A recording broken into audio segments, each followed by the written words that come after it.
Selamat pagi Bapak, Ibu, Opa, Oma, dan saudara-saudaraku yang baik. Puji syukur dan terima kasih kepada Allah yang menuntun kita melewati malam dengan istirahat yang baik. Galatia 6 ayat 10 menjadi pijakan kita untuk merenungkan firman Tuhan. Karena itu, selama masih ada kesempatan bagi kita, marilah kita berbuat baik kepada semua orang, tetapi terutama kepada kawan-kawan kita seiman. Saudaraku, setiap manusia selama ia masih bernapas, maka ia tetap masih mampu berbuat sesuatu, termasuk berbuat baik. Seiring dengan itu, selama ia masih bernafas, seorang manusia mampu melakukan hal yang baik buat sesamanya. Bahkan dalam keadaan terbatas sekalipun, setiap manusia pasti mampu berbuat hal yang berkenan buat sesamanya lainnya. Kita tahu huruf Braille, bukan? Huruf Braille adalah sejenis sistem tulisan sentuh yang digunakan oleh para tunanetra. Sistem ini diciptakan oleh seorang Prancis yang bernama Louis Braille. Ia menemukan dan membuat sistem saat ia mengalami buta. Kebutaan waktu kecil. Ketika berusia 15 tahun, Braille membuat suatu tulisan buat para tentara. Dibuat untuk memudahkan tentara membaca ketika gelap. Jadi, meski buta, Louis Braille bisa menuntun orang buta melalui penemuannya. Jadi bisa orang buta menuntun orang buta dalam konteks penemuan sistem baca Braille. Firman Tuhan menyadarkan bahwa kesempatan itu harus dimanfaatkan. Bagaimanapun, kesempatan jika sudah lewat, maka kita tidak bisa berbuat apa-apa lagi. Dengan demikian, tidak boleh kesempatan itu lewat tanpa kita mengisinya. Dalam kaitan itu, orang-orang percaya di Galatia diajak firman Tuhan agar tidak menyia-nyiakan kesempatan berbuat baik. Terlebih pada saat mereka melihat ada saudara seiman yang dirundung kesulitan. Saudaraku, melihat orang sedang kesulitan bermakna ganda.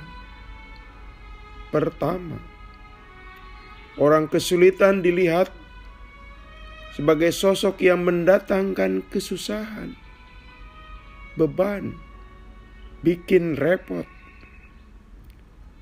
Maka semakin menjauhi diri dari orang yang tengah kesulitan, berarti makin disukai, sebab tidak terkena beban, tidak direpoti dan direcoki. Apalagi pada saat yang berbarengan juga berada dalam situasi yang sama. Hal kedua, kesulitan adalah kesempatan dari Tuhan agar kita sungguh-sungguh mewujudkan kekristenan sejati kita. Kita diuji Betulkah kita memang hidup dengan semangat kasih atau tidak? Bisa dilihat kesulitan orang lain sebagai test case. Dalam bagian lain firman Tuhan, Tuhan Yesus bahkan menyamakan diri dengan orang yang kesulitan, papa, dan mengalami penderitaan ekstrim. Tidak punya pakaian, tidak punya makanan, dan berada di dalam penjara. Dan bila kita tidak berbuat apa-apa atas mereka yang menderita itu, maka disamakan bahwa kita tidak berbuat apa-apa buat Tuhan Yesus. Sebaliknya, kita yang memberikan makan, minum, busana, menghibur atas mereka, itu sama dengan melakukannya untuk Kristus. Dan kelak mengantar sang pemberi masuk ke dalam kerajaan Allah. Saudaraku, ada seorang kakak yang kemana ia pergi, ia sambil menggendong adiknya yang lumpuh. Seorang yang merasa prihatin berkata, "Kasihan sekali kamu, kemana-mana harus membawa beban di punggungmu." Orang itu langsung menjawab, "Apa? Beban? Dia bukan beban. Dia adikku." Jadi tatkala hari ini, saat kita mengisi hari di Minggu Prapaskah, kita melihat dan berjumpa dengan saudara seiman yang sedang kesulitan. Yang bersangkutan bukan beban, tapi kesempatan buat kita berbuat baik.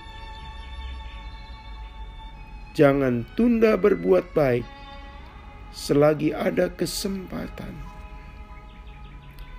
Louis Braille melihat orang lain yang buta bukan tambahan beban buat dirinya yang juga buta, malah jadi kesempatan dia mampu melahirkan kebaikan. Orang buta bisa menuntun orang buta melalui temuannya.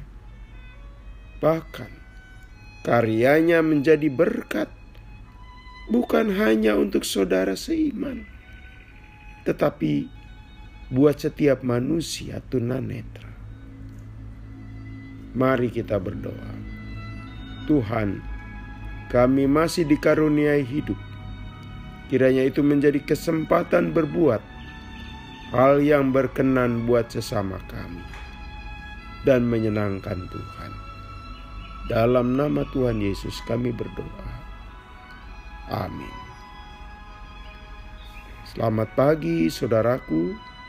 Selamat memasuki pagi yang baru. Masih bersama Pendeta Supriyatno. Tuhan memberkati.